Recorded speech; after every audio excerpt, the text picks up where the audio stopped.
Bismillahirrahmanirrahim. Assalamu alaikum students. Last time we discussed Newton's laws of motion, but we discussed only two laws. So I continue with that. So we were discussing Newton's laws of motion.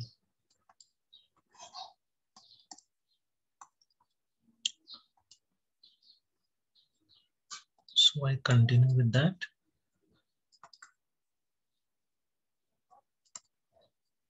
So we discussed first law. I remind you, Newton's first laws. I gave you the statement last time. It simply says that if net force on a body is zero, then its acceleration is zero. That means its velocity stays constant in time. If it is at rest, it will remain at rest. If it is moving with some constant velocity, it will continue to do so. Then Newton's second law we stated as the net external force on a body is equal to rate of change of momentum of the body. M is mass, V is velocity of the body, and we said this can be written as F is equal to ma, where m is mass, a is acceleration of the body. But in this, we are assuming that mass doesn't change with time. Then we also said that if we are in relativistic limit, that means if the velocity of the body is close to c, speed of light in vacuum, then we must specify Newton's second law in this way. We must write it this way.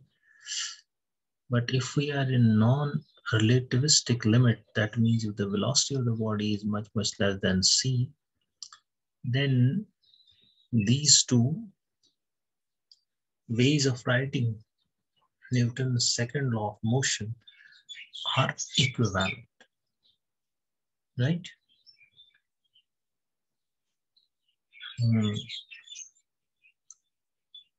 I need to correct first this. I said that if V is close to C, I have to take this mass inside, right? I have to write it. Let me first erase it.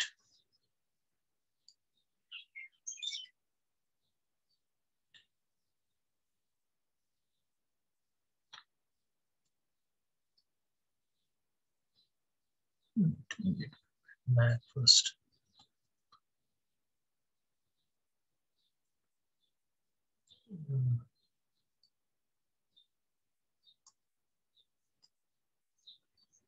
Let me fix it first.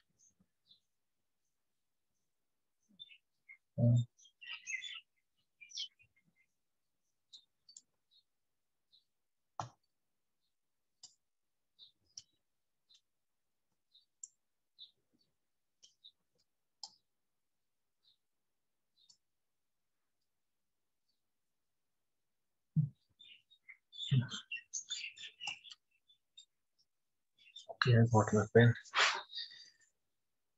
So I said, when I write force is equal rate of change of momentum, and I write it this way, I am placing mass inside the time derivative. So I'm taking its variation into consideration with time. So if v is close to speed of light, we are in relativistic limit, we must write Newton's second law this way. But if we are in non-relativistic limit, if V is much less than C, we can write this way or this way, because at that time mass doesn't change and these two ways of writing Newton's second law are equivalent, right? Now we will go to Newton's third law of motion.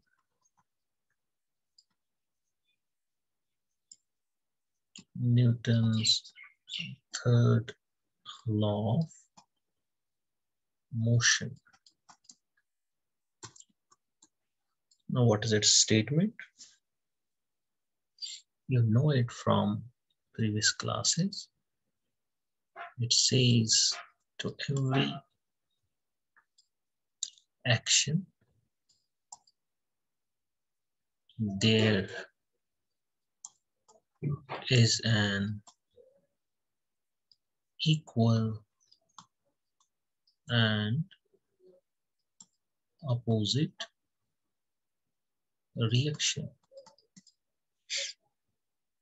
To every action there is an equal and opposite reaction. Or in modern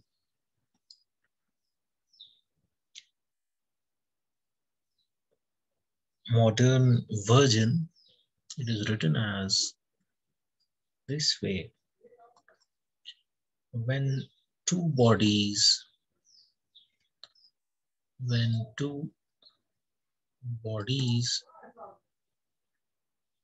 exert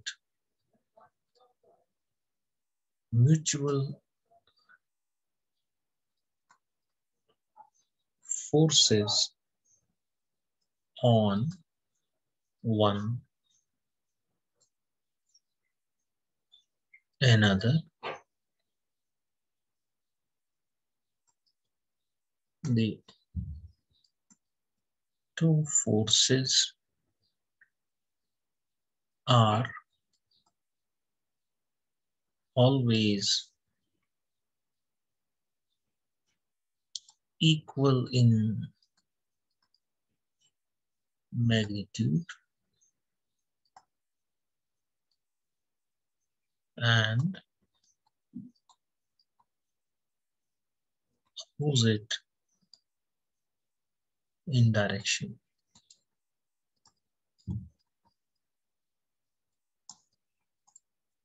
Right?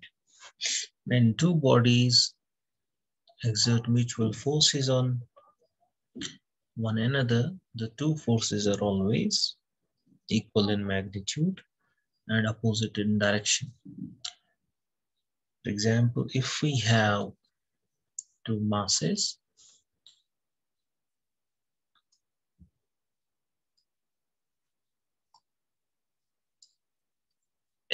let this be mass A, this be mass B, right?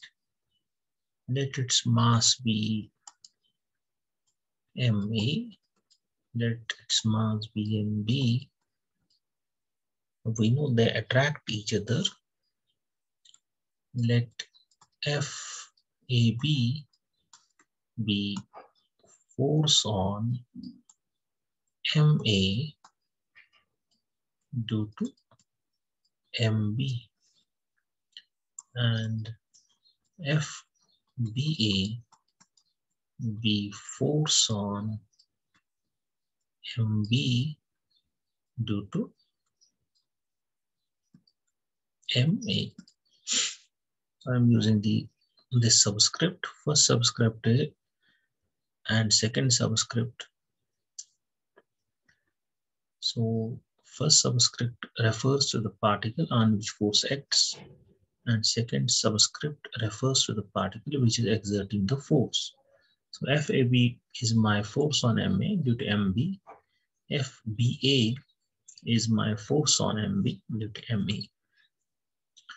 Now we know FAB will act on MA. So there will be force on this. That will be this way because this mass is attracting it. This will be FAB. Now this MA will attract MB with equal and opposite force. FBA. So Newton's third law simply says that these two forces, which are exerted by MA and MB on each other, they are equal and opposite.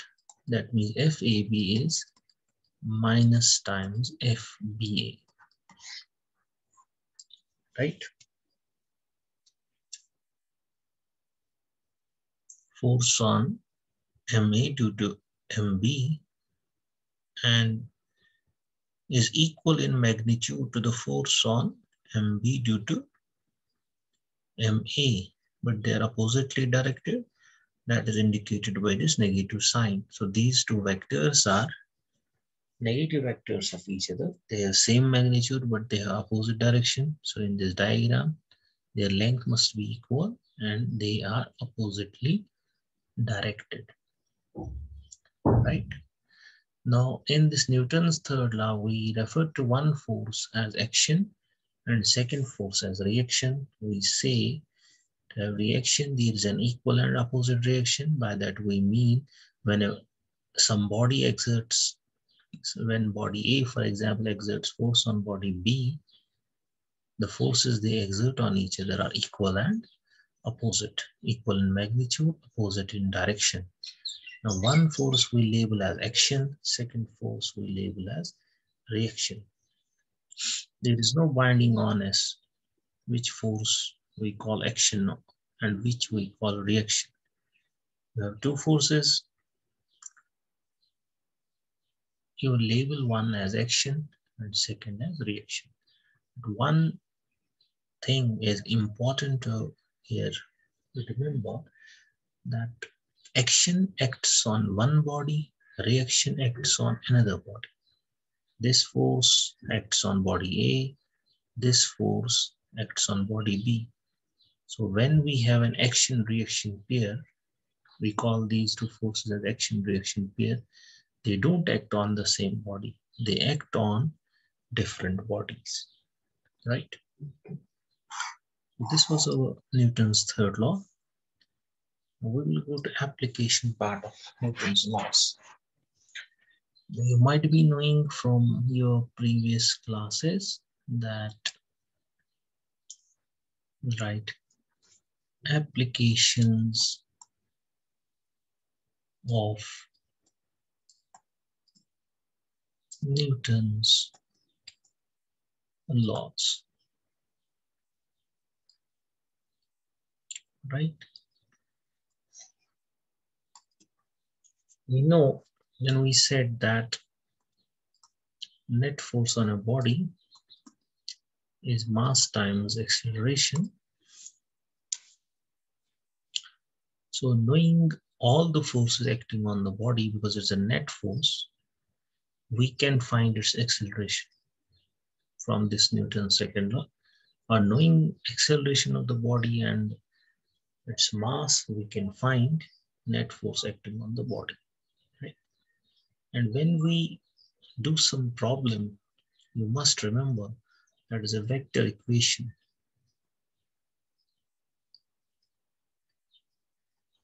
That means if we write it in component form, Fx is equal to max,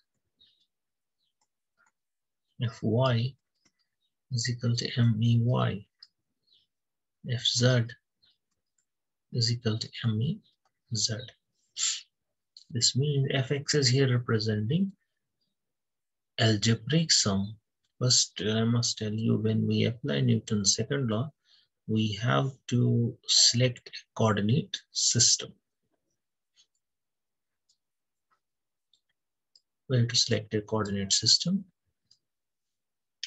But depending on the problem, sometimes we need only one coordinate, one axis, x or y, or sometimes we need two axes, depending on the problem, or sometimes we may need three axes. Accordingly, that depends on the problem, how forces are acting on the body. So we will do a problem, you will get to know. So here I want to first make it clear Ax is acceleration of the body along x direction. So this says, first equation says that algebraic sum of all the x components, or I should say algebraic sum of all the forces acting along x direction is mass times the acceleration along x direction. Algebraic sum means when you select a coordinate system, if some force is acting along positive x, you have to take that in the sum as positive, and if it is acting along negative direction, you have to take that negative in the sum. So this algebraic sum of all forces acting along x is mass times x component of acceleration, or acceleration along x direction. This is algebraic sum of all the forces acting along y is mass times the acceleration along y. This is algebraic sum of all the forces acting along z is equal to mass times acceleration along z.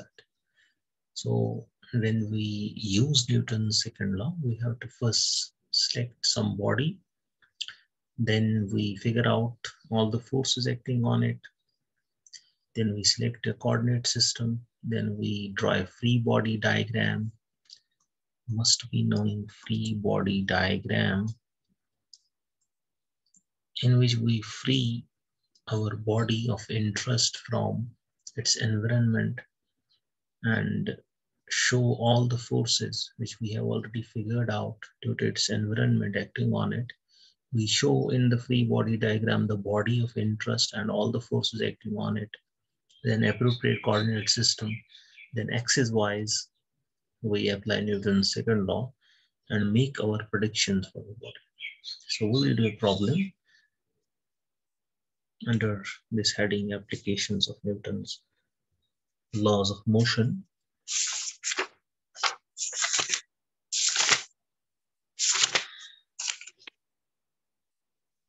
So let us proceed.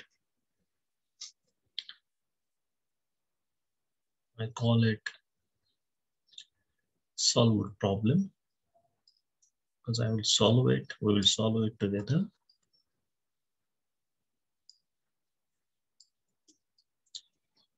The problem goes like this. Problem says figure 1 shows a block of mass m1 on a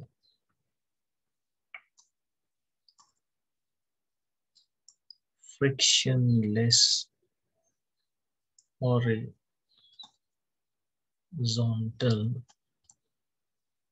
surface, right?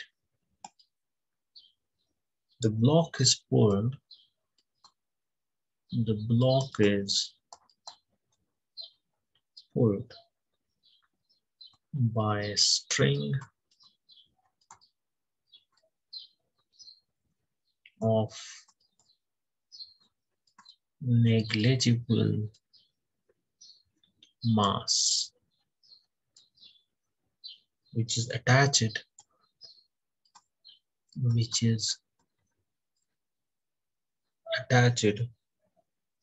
to a hanging block,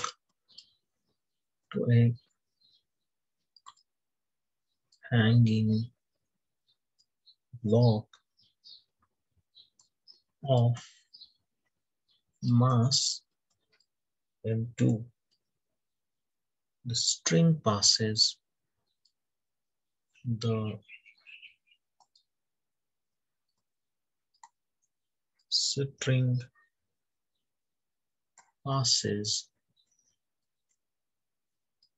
over a pulley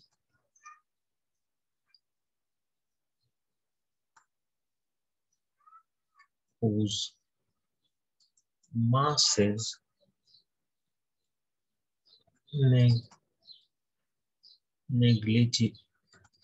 negligible and whose axle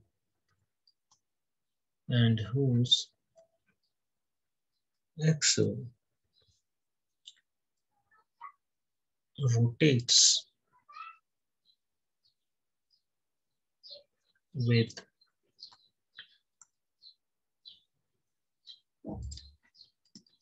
negligible friction.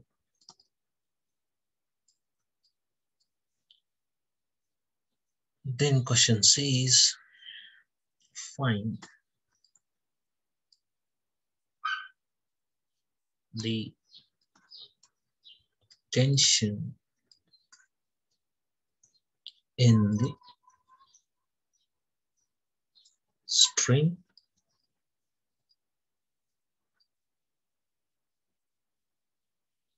and the acceleration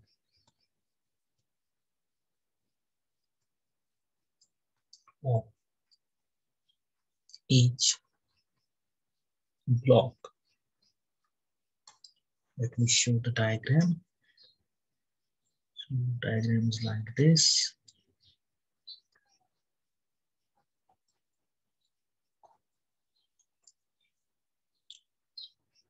So I have here block M1,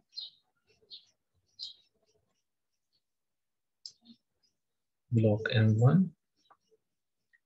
Here I have a little pulley.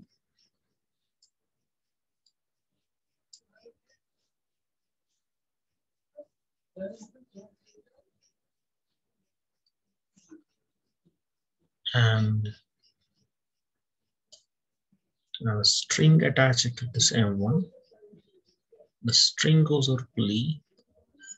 Then here I have another hanging block, right, with mass M2. So this is my figure 1,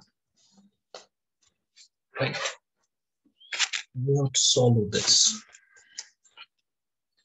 So I repeat the question. Question says, figure 1 shows a block of mass M1, that is this, on a frictionless horizontal surface. So this surface is frictionless and horizontal. Let me move the spotlight. So this surface is frictionless and horizontal. So there is no friction. The block is pulled by a string of negligible mass. So block is pulled by this string, and we are given that its mass is negligible, so we can neglect its mass. String of negligible mass, which is attached to a hanging block of mass M2. This string is attached to a hanging block of mass M2, right? Then the string passes over a pulley. This is pulley. Now the string, let me use different color. String passes over a friction, this pulley whose mass is negligible and whose axle rotates with negligible friction. So it is all ideal situation. We have to find the tension in the string and acceleration of each block. What we should do first, we need to figure out the forces acting on these masses, right? Let me go get my pen back.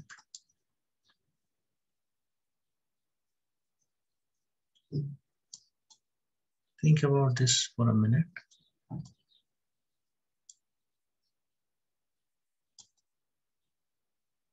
Okay, I have the pen back. So think about it. What are the forces acting on M1? Earth is pulling it, weight is acting on it, but this horizontal surface is supporting it. And that support force exerted by this horizontal surface we call normal force, that is in upward direction, right? So one force is normal force, the support force provided by the surface on M1.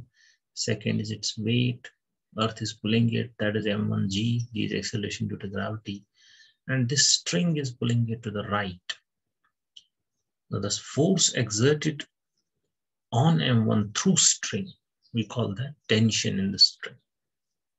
So there is tension acting on this block due to the string, and upward is normal force, downward is weight, and the forces acting on M2 are its weight, downward, and string is attached to it. That force exerted by the string on M2 block is tension. There are two forces acting on M2, but three forces acting on M1.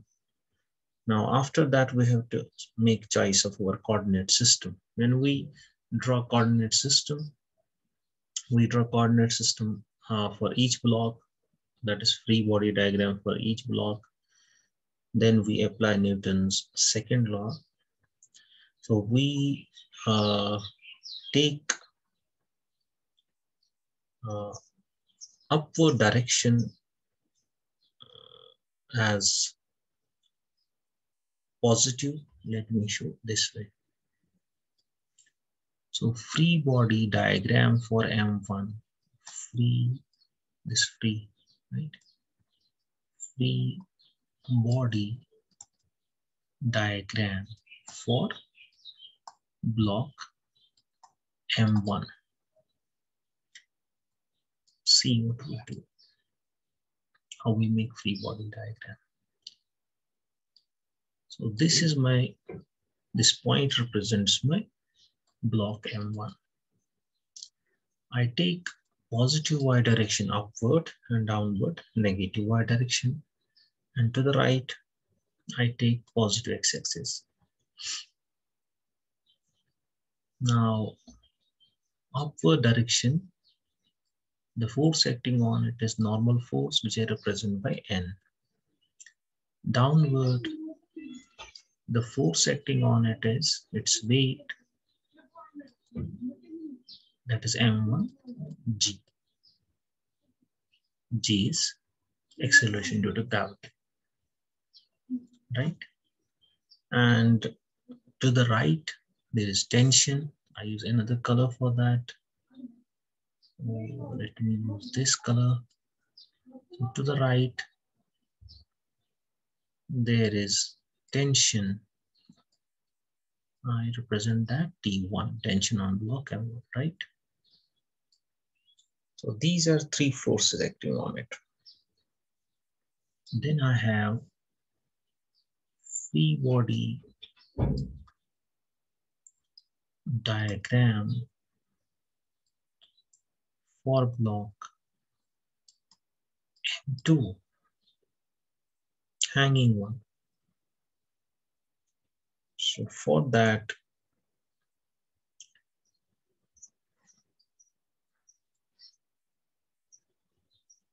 this is a bit tilted. Let me make better diagram. So this is my M2, right? And downward, we take our positive y, and the force acting on a downward direction is weight, M2G. Upward is acted upon by tension. We label that T2. There is no other force acting on it. Now see the difference. I told you that depending on the problem, we may need only one axis or two axes. See, here only two forces are acting on M2. They are along vertical direction. There is no other force, so we need here only y-axis. X-axis has no requirement. But here, in case of M1, two forces are acting along vertical direction and one force is acting to the right. So we need two axes. This axis we have labeled X and this one Y. Then there is another question. Which direction we should take positive? That's up to us, but our predictions, you have to make prediction. When you make predictions, you have to accordingly interpret your results. Here we are taking that direction positive in which we expect the acceleration of the block. See, this block is expected to accelerate this way, so we take this x-axis this way positive, right? Here, in case of M2, acceleration is going to happen in downward direction, so we take that direction of acceleration as positive y, right? Accordingly, we have to predict. That means if here acceleration is positive, that means block will be moving downward. If here acceleration is positive, that means block is going to the right. Now applying Newton's laws blockwise, I will have some line on it. We'll divide the board into two parts. Now apply Newton's second law on this one. So that's Newton's law says, as already said, F is mass times acceleration. Then we said we have to write it axis wise. We need here two axes. That's Fx is max, Fy is may. Only two axes are involved, so we need only x and y. Now the forces acting along x is only one, just T1. So my equation will be T1. When I apply along x, T1 is equal to M1 A1x. M1 is mass, T1 is why I have taken T1 positive because it is pointing along positive x direction. A1x is referring to the acceleration of M1, which is along x direction. Now, along y direction, when this was applying Newton's second law along x. Now applying Newton's second law along y. There are two forces and algebraic sum, understand here. N is along positive y, M1G is along negative y, so I have to subtract it. M1G is equal to, yes, M1G, M1 A1y, right? N minus M1G is equal to M1 A1y, where A1y is acceleration of the block along y direction. Now we expect that this block is not going to move in this direction, in this y direction. So acceleration along this is going to move this way. So acceleration along y direction is 0, but acceleration of block along y is 0. That means this equation will reduce to n minus m1g is equal to 0, right? Let me clear it, is 0. So I have one equation along x direction for block M1, this one, and one equation along y direction, this one, right?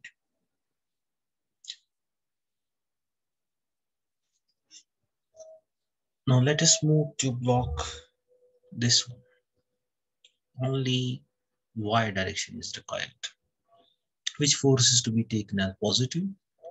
M to G, because we are taking downward direction as positive direction of acceleration. The equation will be M to G minus T2 is equal to M to A to Y. So this says M to G downward is positive minus another force which is pointing upward. Remember, we are taking algebraic sum of the forces is equal to M to A to Y, right? So this equation is for block 2. Now we have an important thing. Now see, question says that string is having negligible mass. String is having negligible mass. We take its mass as 0. Now, when the mass of the string is taken to be 0, the net force on it must be 0. And when net force on it is 0, that's only possible when T1 and T2 are 0. Why so? This is a problem for you to think. I'm saying since the string has negligible mass, which we take 0, that means net force on this whole string must be 0. That's only possible when tension here and tension here is same. You think about it. I write here since string has 0 mass, T1 must be equal to T2.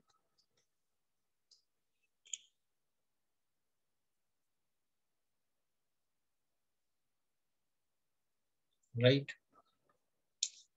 Then there is another thing. We said that the pulley is massless and frictionless. Pulley is massless and frictionless.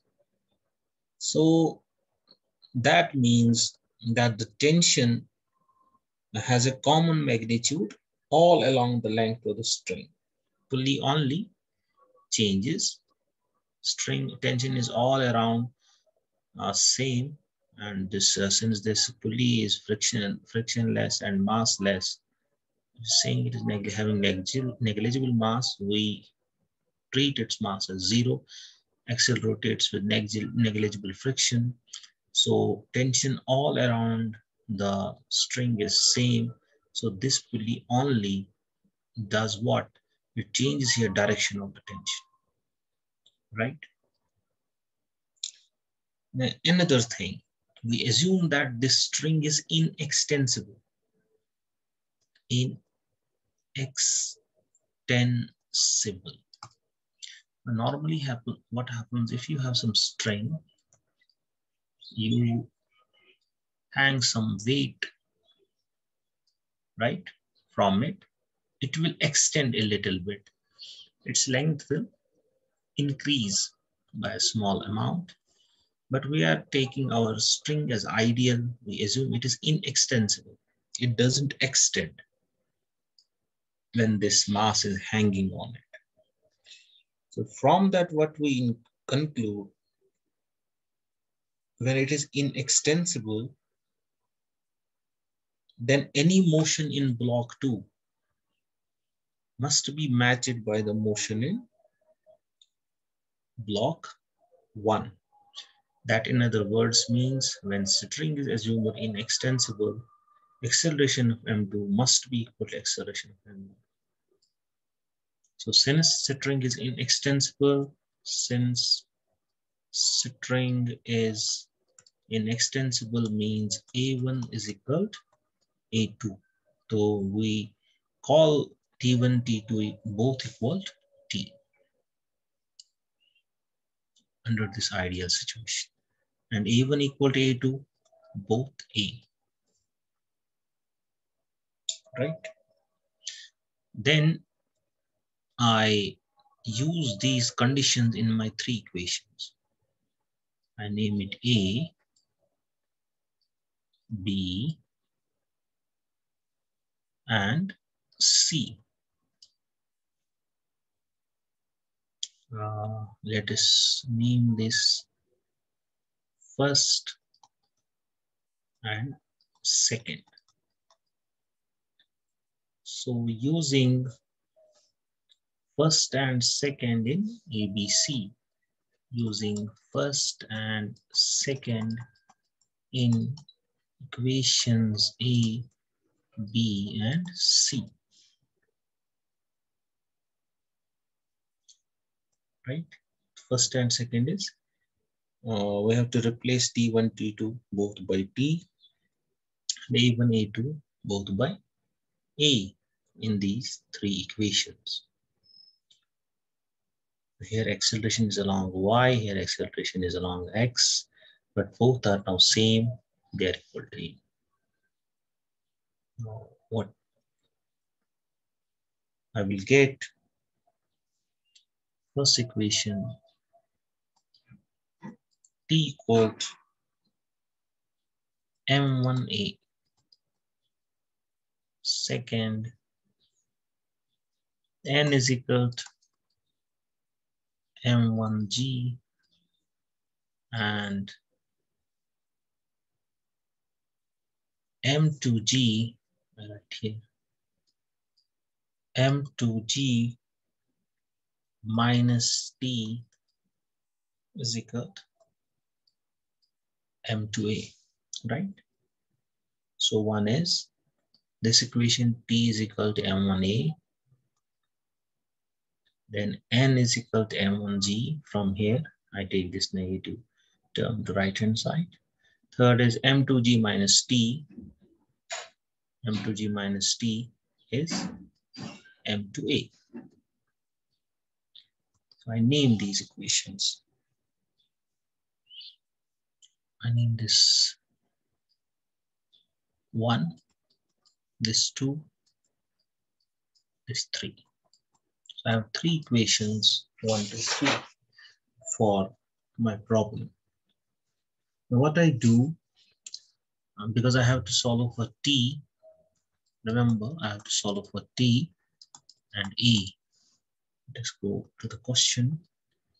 Find the tension in the string, that is T, and acceleration of each block, that is C, under ideal situation.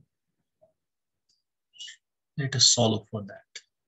So combining first and second, combining first and second, we get, that means I will replace T, write M2G. Instead of T, I will write M1A. Here I have M2A, right? Solve for A, we'll get M2G is equal to M1A plus M2A. I can take A common, M1 plus M2. So I will get, then what? I think I'll put a line here. I will get A equal to M2G by M1 plus M2. This is my first answer. I have predicted or figured out, let us name this 4, right? My equation 4. M2G by M1 plus M2. M2G by M1 plus M2. So I have figured out predicted the acceleration of these blocks, right? Then I have to find the tension using 4 ring first. Using 4 ring first. So my tension is, I have to replace here A by M2G by M1 plus M2. So it will turn out to be M1, M2, G by M1 plus M2. I use different color. This is my second answer. Remember, I had to find the tension in the string and acceleration of each block. So this is the acceleration of each block. This is the tension in the string. Now,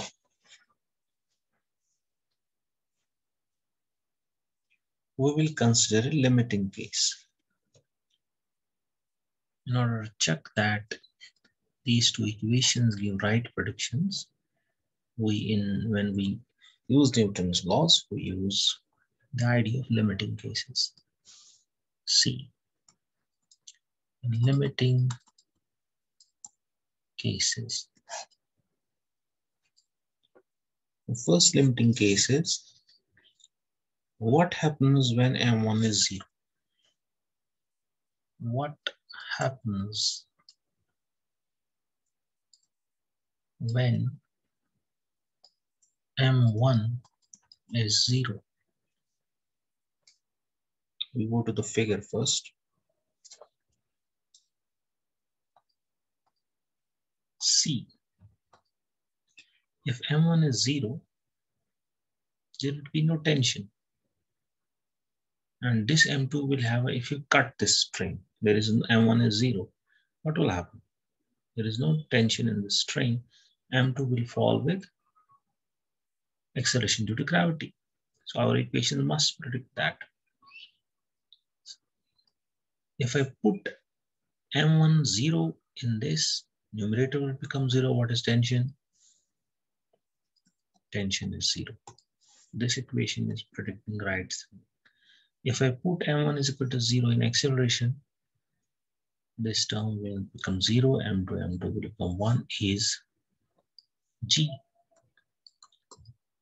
So my equations are predicting right thing, that if M1 is 0, tension is 0, and M2 will have a free fall. It will fall with acceleration G. Another limiting case, it helps you to understand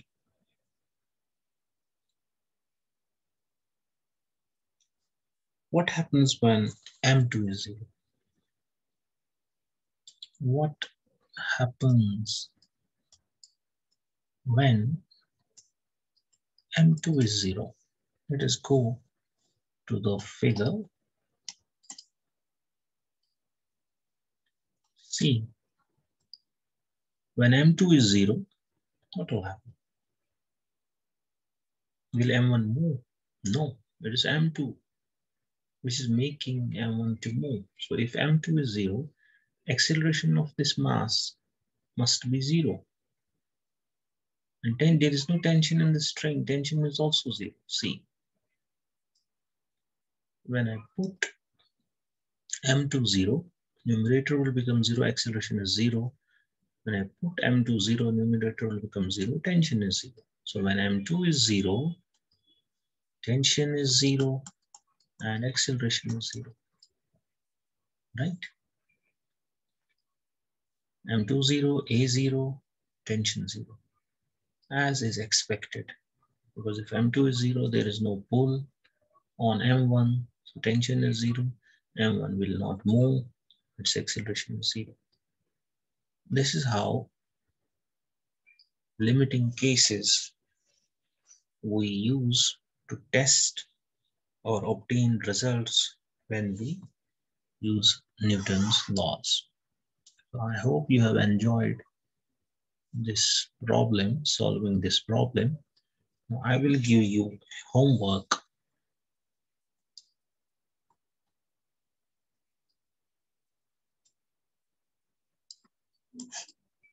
So my question goes like this.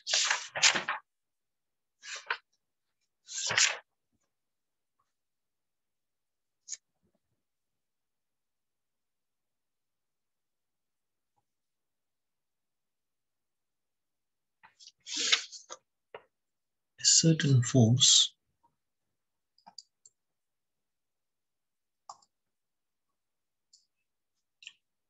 gives object M1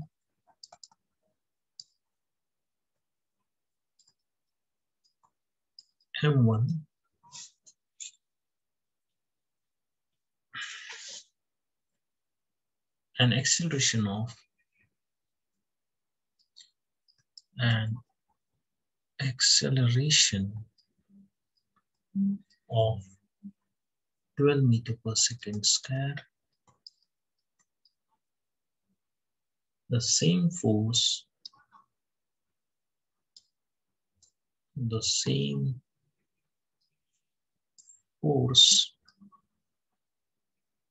gives object M2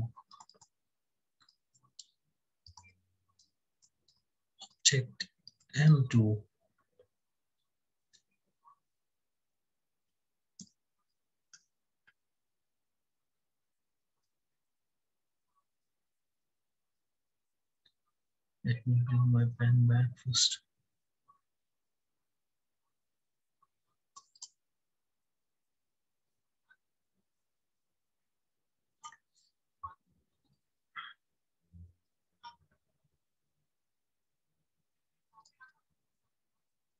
Okay.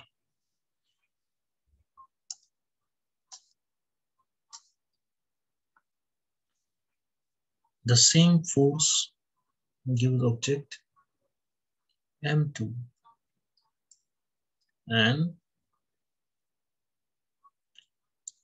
acceleration of 3.3 meters per second square. What acceleration?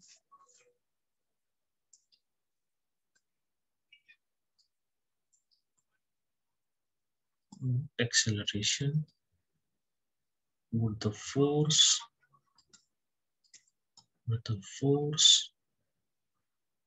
give to an object whose mass is